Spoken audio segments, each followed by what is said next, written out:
welcome back to Tolkien Adaptation Month, and welcome back to the D-List, the show where I continue to list things and my name still begins with the D.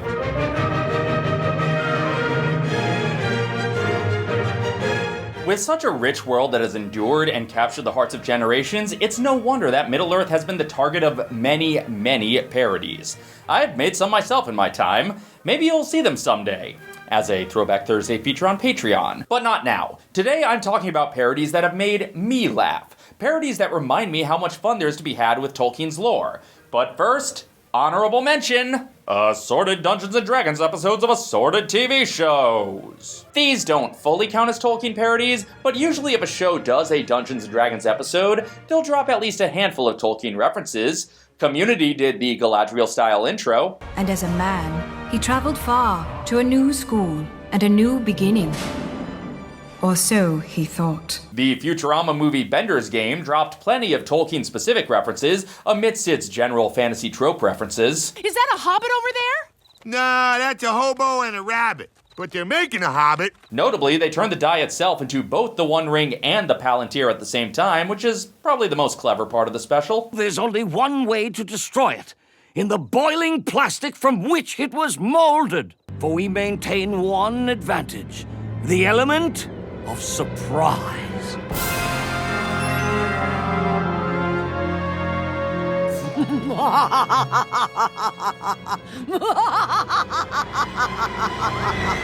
And the Gravity Falls episode, Dungeons, Dungeons, and More Dungeons, drew from both live-action and animated Tolkien, with a Rankin Bass-esque goblin and an Orlando Bloom-esque elf. If ye wish to pass, first, ye must complete 7 unworldly quests, each more difficult than the last. The game is like over. Excelsior whatever. But the real best of these is the Dungeons, Dungeons, and More Dungeons episode of the Mystery Shack Look Back podcast. The world has changed. I feel it in the pines. Much that once was is lost, so now few live who remember it. In a decade past, before the streaming giants ruled the earth, maps were divided by which cable empire provided them coverage. I might be biased because I'm on that episode. I guess I legally have to review the intro to this very podcast episode because that counts as a Tolkien adaptation. Oh yeah, you're right. You do. Charlie and Ella are fun folks. I should host a podcast with them someday.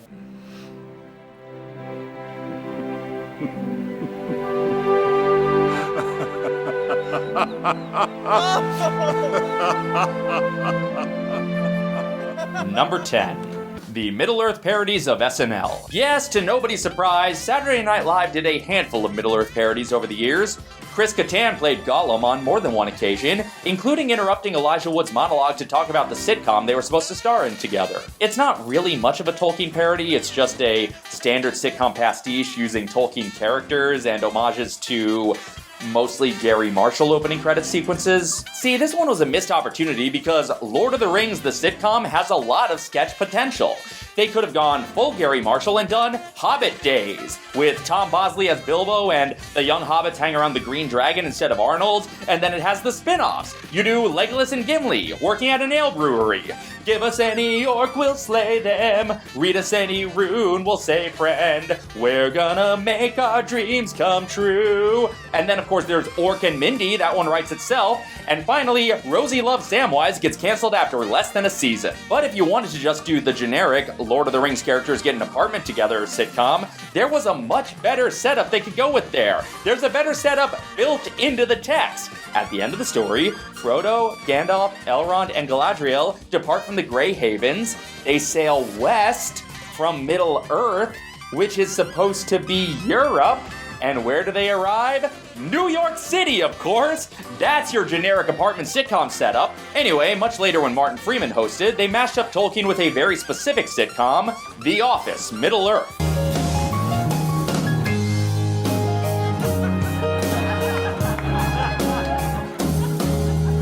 The central game here is, hey, what if Martin Freeman's character was Martin Freeman's other character, but they just nailed the pastiche of the original Office so well? You seen your ring lately? No, where is it? Where is it? No. Oh, hilarious. Very funny. amused. Again, it's more of an Office parody than a Tolkien parody, but it works well enough that I love it. Did the noble thing and turned down loads of treasure. Yeah, so the brave Hobbit Bilbo Baggins now works at a paper company, selling paper loons over the phone. And even though Bobby Moynihan's David Brent is clearly Gandalf, he's also a little Bombadil-ish. Sexual? Look, the ring doesn't turn him invisible. Bombadil confirmed. You can talk the talk, but can you walk the walk? Vis-a-vis, a.k.a. for you. So maybe one day end up here. In the hot seat. Lord of the Rings. I also think it's extra funny knowing that the creators of The Office were not big Tolkien fans. What do you think of Lord of the Rings? I hate Lord of the Rings. I loathe it. 9 hours of my life wasted. I've watched them all. I can't believe you watched them all. Well, it's a family thing. My father suggested on the first one we go and watch it. I watched the first one. I thought that's all right. But once you've seen one orc, you've seen them all. Oh. It's okay. I still love you, Stephen Merchant. And Ricky's there too. Earlier, SNL parodied The Hobbit's unnecessary trilogization with the More Hobbit sketch, which is probably the better movie parody because it's actually, making a statement about the movies. Plus, Hobbit 4, Apple Maps, an unexpected detour. It says that there's supposed to be a Quiznos right here, but this is definitely Mordor. And it severely underuses a perfectly cast Tim Robinson as Ori. Oh, is it walking? Oh, also in 2014 there was this bit of inexplicable nonsense. And now, Legolas from The Hobbit tries to order a Taco Bell.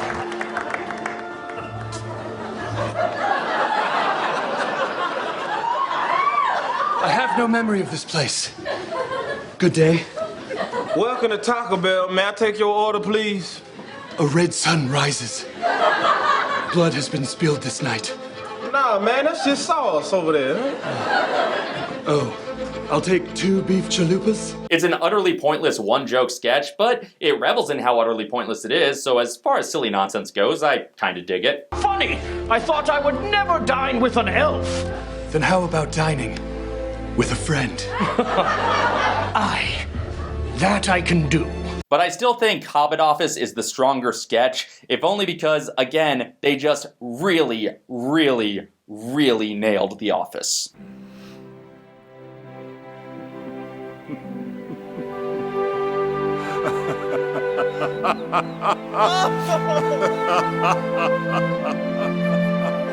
Number 9. The Ring and I. Much like Saturday Night Live, Mad Magazine is no stranger to Lord of the Rings parodies. Naturally, they covered the Jackson movies, but my favorite of their Tolkien takes comes from decades earlier. A 1979 Lord of the Rings musical called The Ring and I. I've got the ring which puts me in a tough spot.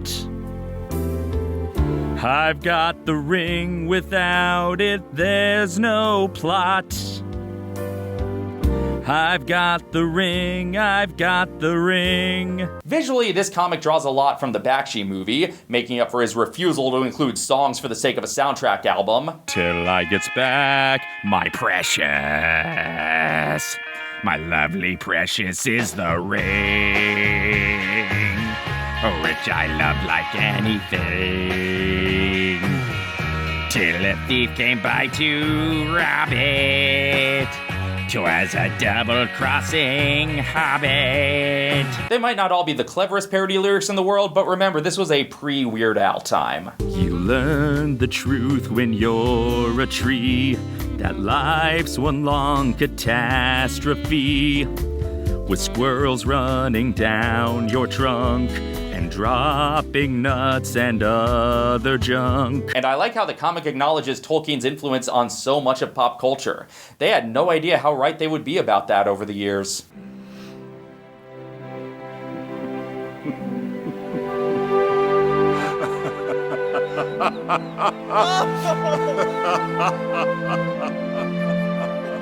Number 8. Frodo Don't Wear the Ring by Flight of the Conchords. I don't know if this is one of my top 10 Flight of the Conchords songs. It doesn't have as many jokes as most of their songs. It's got a few good ones though. We'll never make it. There's thousands of them and only 9 of us. Oh, we made it. but I really like the music in all the styles they bounce between, and it's worth acknowledging because it's a Lord of the Rings parody made by somebody who was in Lord of the Rings. My lady. And someone who would later voice a Lord of the Rings character in Lego Batman. And come on, who wouldn't want to see a full adaptation with Eugene Merman as Saruman and Kristen Schaal as Arwen, and of course that sweetheart of the high seas, Rhys Darby as Gandalf? Look a bit more afraid, okay? Don't be scared of the dirt on your feet, Brett. There's condoms around here, used condoms. It is funny that this is the parody made by New Zealanders, but not made in New Zealand. Something I've got to tell you about the video. I know. That it's the best thing I've ever done in my life, right? Yeah. It is, yeah. Yeah. Yeah. The specter of Lord of the Rings kind of hangs over New Zealand throughout the entire Flight of the Conchords series, so it was about time they actually tackled it directly.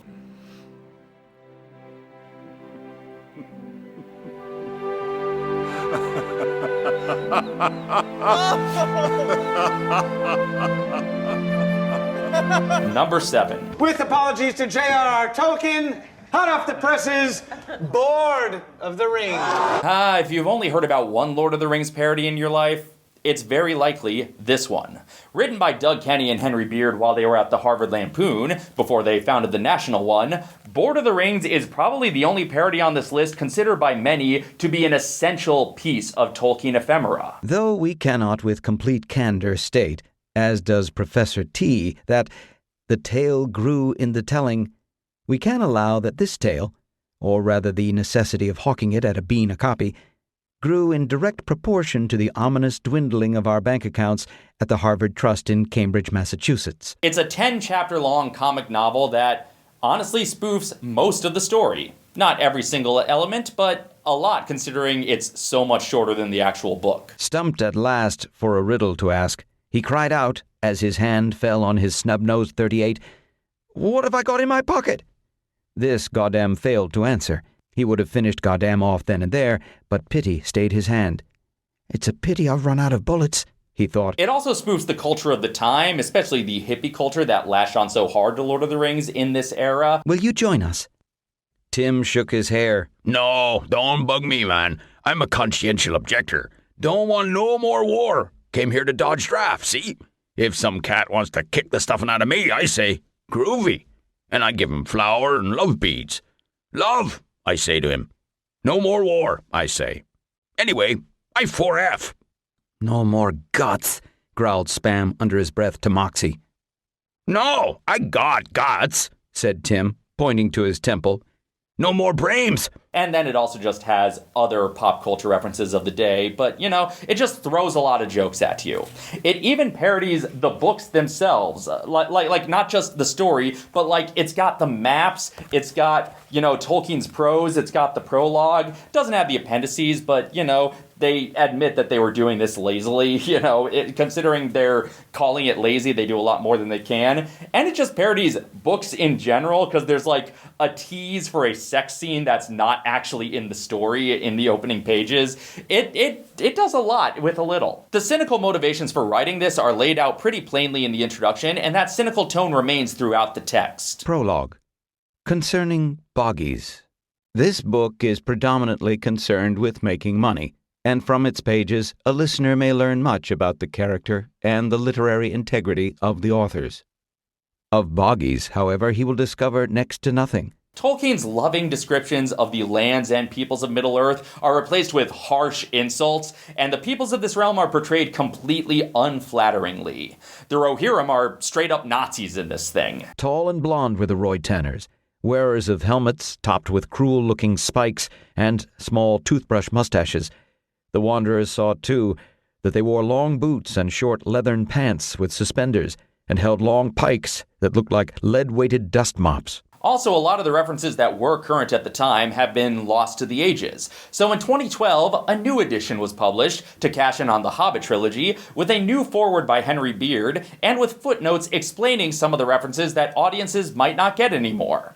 But to make up for the fact that they have to explain the joke, these explanations all contain new jokes. Dildo Bugger set out one day with a band of demented dwarves and a discredited Rosicrucian named Goodgulf to separate a dragon from his hoard of short-term municipals and convertible debentures.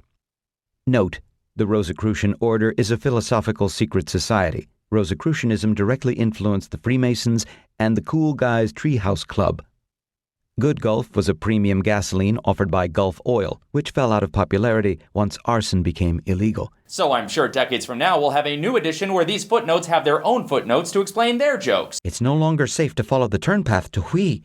We'll have to take the shortcut through the Evelyn Wood. Note, Evelyn Wood was an American teacher who invented the practice of speed reading to help people absorb books faster. SparkNotes later perfected this with the invention of not reading. Not every joke in this lands. Some of them haven't aged well. It was, after all, written by rich white men in the 60s. And some of the jokes are just corny puns. What is it about filling 200 pages with atrocious Lord of the Rings puns that feels so right and yet Sauron?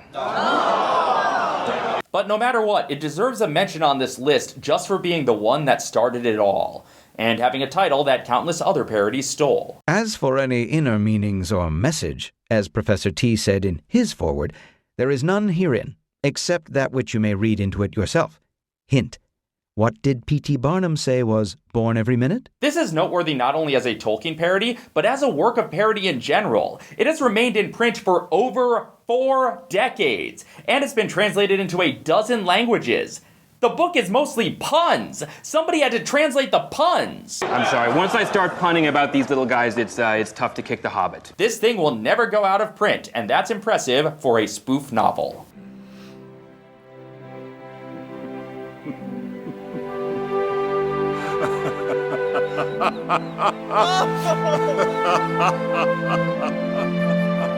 Number 6. Almost There and Back Again. I said I wasn't getting into fan films last week, but I'll get into one now. Almost There and Back Again is a mockumentary from a group called Haynes Film, led by director Peter Haynes. Haynes Film had made a few Star Wars fan films, including a short film called Fanboys, about a group trying to steal a work print of The Phantom Menace.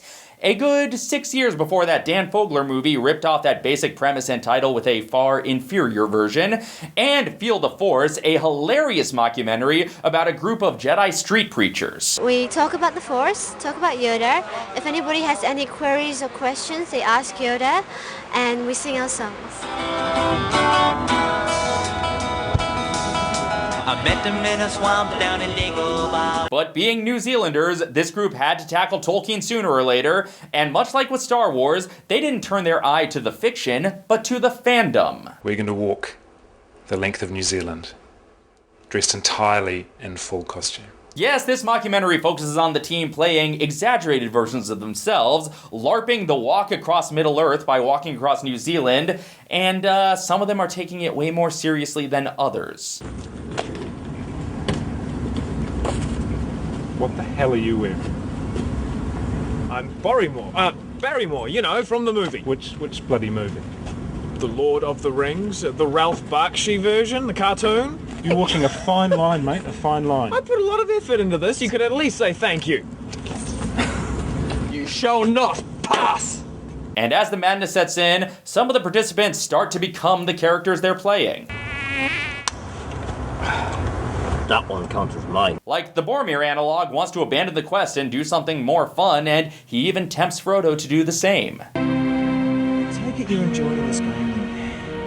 This is no game. I think you're enjoying it a little bit too much. Tell you what, next time we come across like a road or something, let's just, you and I, just hop on it, follow it until we get to McDonald's. I'll sit you down, you can have a cheeseburger, bottle of Coke, whatever you like. The Frodo analog himself starts to become lost, not to the ring, but to his own method acting. Maybe we should sort of keep out of each other's way a bit, because you're kind of freaky.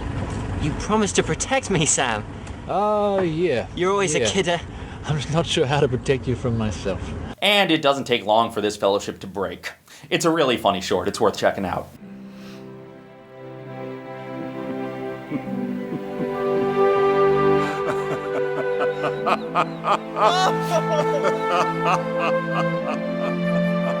Number 5. The Adventures of Edward the Less. Mystery Science Theater 3000 made no shortage of Tolkien references over its run. Hey doll, derry doll, tom bombadillo. And a few years after Sci-Fi Channel ended the original run of the show, Sci-Fi.com brought the team from the final seasons back for a new project called The Adventures of Edward the Less, in anticipation of the Jackson trilogy. Episode 1, A Long, Annoying Party. In the realm of the lighter area, under the shadow of the mountains of loose rocks, nestled in the Pudgelands, is the hamlet of Pushington Downs. Yes, this was that weird era where real networks were trying to figure out how to do web series, but YouTube and streaming services didn't exist yet, so you had really low-res things that had to be watched on, like, Real Player. Dark times. A dark figure sat alone in a dark cave, awaiting a dark summons from his dark oracle, next to his dark chair.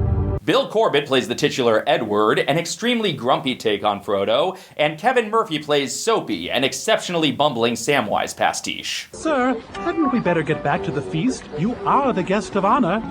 They'll never miss me. All they want is an excuse to run around being adorable, eating their butter crow pies and singing songs with the word twiddle in them. And then Mike shows up as the noble one, who's part Legolas, part Aragorn, but really just a combination of all the noble big people. And so, for lo, these many thousands of years, around have we stood, nobly waiting to fulfill our destiny.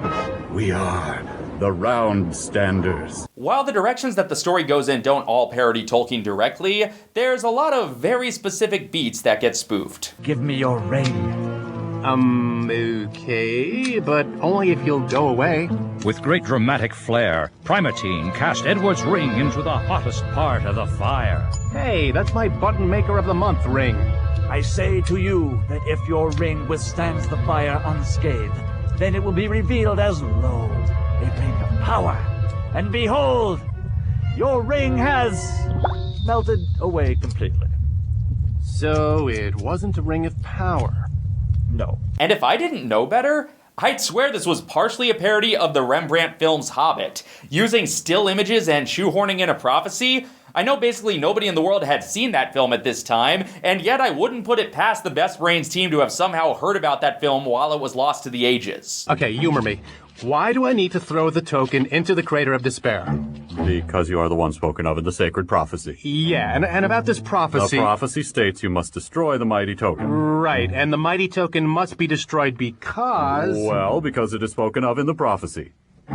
See, am I the only one here who thinks this is kind of stupid? The season ends on a cliffhanger, and then there was never a season 2. I don't know if there was ever seriously going to be a season 2, or if the cliffhanger ending was just a joke. But either way, this is a fascinating project that's fun to revisit from the time between the original MST3K and riff tracks.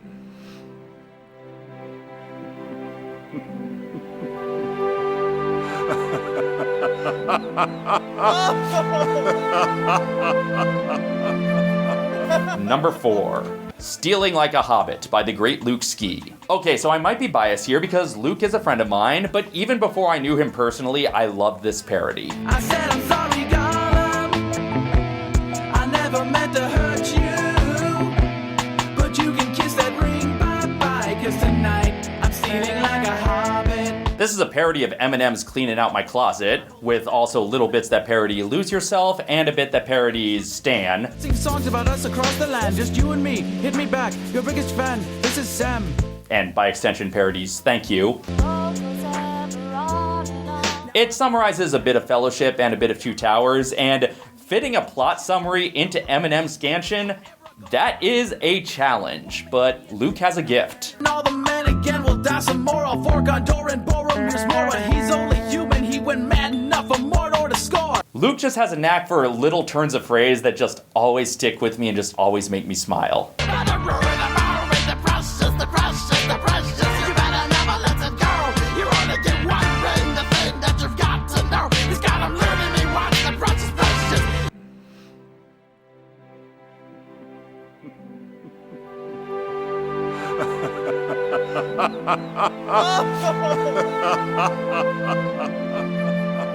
Number 3.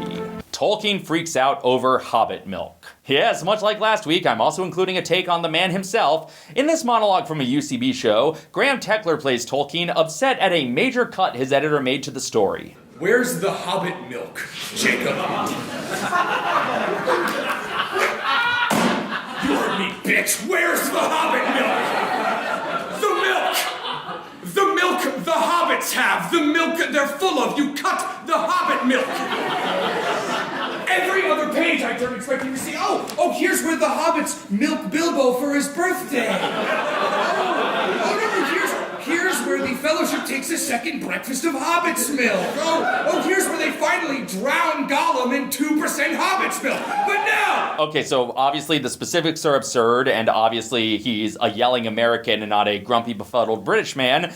But honestly, this is not a wholly inaccurate portrayal of Tolkien. What happened to my maps?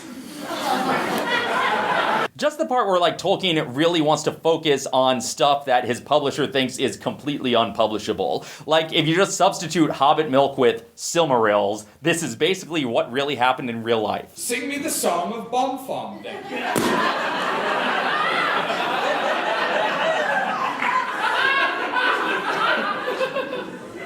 Song of Bonfom. You know it, chapter 12. Once I sat with Bonfom, his belly backed and round. No? I said, good sir, your Hobbit's milk's the best in all the town. We splashed and splashed and splashed and splashed, we splashed the day away, with Hobbit's milk exploding out his nipples, oh hooray! So, I did a do, I did a dee, I did a you, I did a me, I did a him, I did a she, that's how my Hobbit milked me. I want to kill you. Even the punchline has some truth to it. If I tried to boss my mother around like this, she would have given me 3 extra spanks with the milk pail and said, go fetch more milk, J.R.R. Tolkien, otherwise it's your fault we're poor.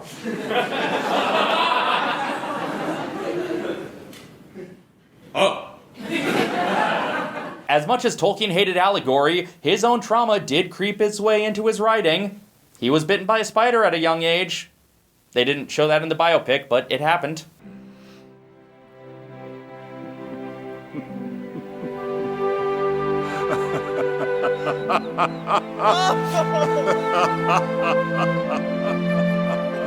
Number 2. VeggieTales, Lord of the Beans. Yes, as with so many other pop culture behemoths, Lord of the Rings was given the VeggieTales treatment. Odo Baggy Pants, I am never late. I arrive precisely when I intend to.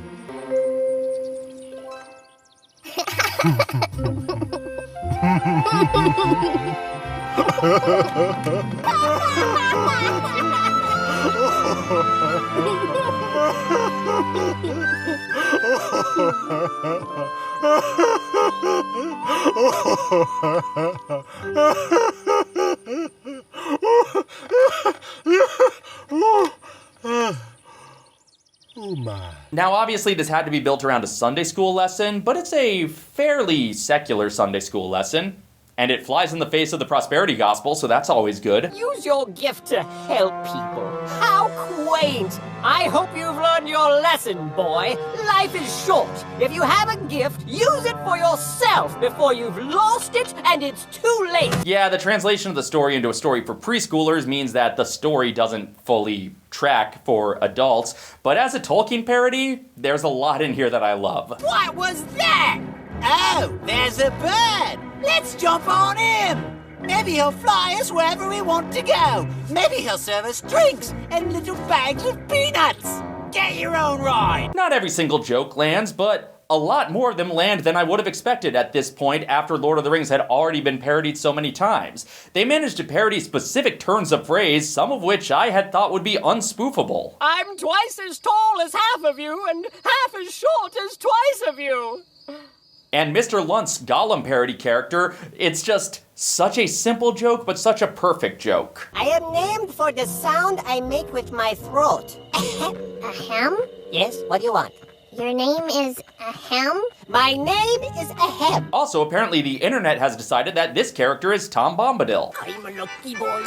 I've got a new umbrella, and it's me pride and joy. And the rain may come and the sun may go, I'll be warm and dry from me head to toe. I'm a lucky fella. I'm a lucky boy. I haven't found official confirmation that this is the intention. He doesn't really fit the same role in the story or match any specific descriptors of Tom, but Hey, I like that theory, and I think it's funny to say that VeggieTales has the only English language film depiction of Bombadil so far, so I'm on board. I've got a new umbrella! But if that counts as Bombadil, then I'm counting the end of the story as doing the scouring of the Shire. I know it's not in the Shire, but I'm counting it. I want to fix this land! Also, I gotta shout out this episode's Silly Songs with Larry. And now it's time for Silly Songs with Elves, the part of the show where Iricorn comes out and sings a silly song for elves. Okay, the elves Elvis pun has been done many times before. Hey, a story about Elvis? And I'm pretty sure this whole gag is just building up to this pun. You're no elf! You're an Elvis impersonator! But is it possible that there's more to this? Is it possible that Larry faking elvenhood for the sake of a silly song is both a light jab at Elvis himself taking his style from a culture that was not his, and a reference to Aragorn's obsession with elvenkind, to the point of caring more for the world of elves than he seems to care for his own people at various points in the films? Probably not. I'm probably reading way too much into this, but hey, it makes it even funnier. Anyway, the song is catchy. She looked at me and shook her head, and this is what she said.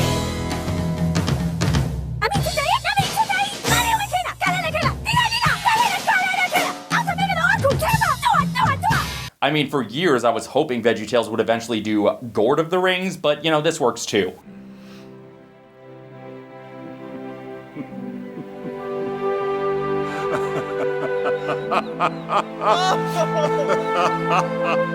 And my number one favorite Lord of the Rings parody, Lord of the Rings, the complete 1944 film. I mentioned this last year, but this is just one of the many bits of brilliance from the Tolkien Sarcasm page, a website full of snark and silliness about all things Tolkien. Seriously, this thing is like a treasure trove of Tolkien spoofs. I could have populated the entire list just with things from this website, but number one with the bullet, my favorite part of this website is this film. Basically, this re-edits classic movies to imagine what a 1944 version of Lord of the Rings would look like, starring Humphrey Bogart as Frodo. What is it, Gandalf? Sidney Greenstreet as Gandalf. Big ads, Frodo. You are one remarkable hobbit. Dooley Wilson as Sam, again. When the road goes ever on, and onward from the dawn. Orson Welles as Saruman, although it also could be Boromir. Don't you think you ought to give the ring to me? Not while I'm breathing, Saruman. Marlena Dietrich as Galadriel. You are wise, lady. I would give you the ring if you want it. Get out. And Peter Lorre in the most perfect piece of casting that has ever happened in cinema. You have something very precious to me, and to you too. Also Godzilla as the Balrog. Get out of my way, you flame of Udun. What's great about this is how accurate it is. Not to the text of Lord of the Rings, but to what this movie of Lord of the Rings would have been like. Like if film noir filmmakers had been adapting fantasy stories instead of just dime store detective novels, these are the exact changes they would make to the story. Stay out of Mordor. It's like just recognizable enough as the things you recognize from the book, except then completely skewed, not just by being modernized, but also just by being changed, making Frodo more of a film noir hero. It's just, oh, it's so pitch perfect. Well, thanks, Elrond. Well, it's been my pleasure to help, Frodo. Good luck with the quest. Thanks. And then in the ending, it completely goes off the rails, partially probably due to the limitations of having to use real footage of these actors, but also just because, yeah, that is how they would change the ending in this sort of a movie. I don't think so. I think we're close enough from here. How? And this thing predates YouTube. I remember having to download this on dial-up. It took forever. It was worth the wait. Excellent work, Frodo. You've defeated Sauron, and now everyone can have happy lives forever. To this day, this thing makes me laugh like almost nothing else. I love it. I just wish I could forget.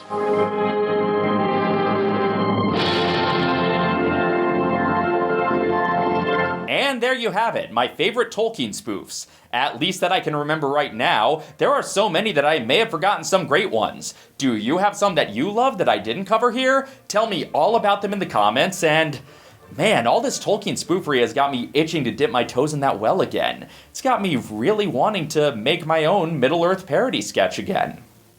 Good thing I've already been working on one for a while. In fact, you've already seen parts of it. Let's go finish that up, shall we?